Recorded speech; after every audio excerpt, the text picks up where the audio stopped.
अब कितना नजर आएगी, कम से कम 30 मूवी में तो आई ही थी।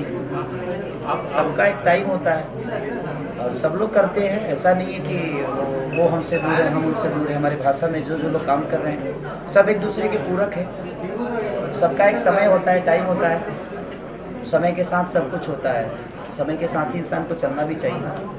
तो जब समय आएगा तो फिर करेंगे, ऐसा थोड़ी है कि नहीं करना है। केसारी जी, हर कोई बॉलीवुड महानगरी है, कब कोई क्या बन जाता है किसी को नहीं पता।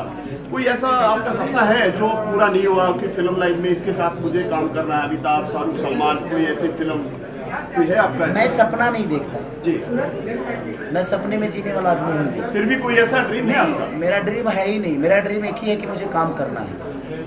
बॉलीवुड में किसके साथ है?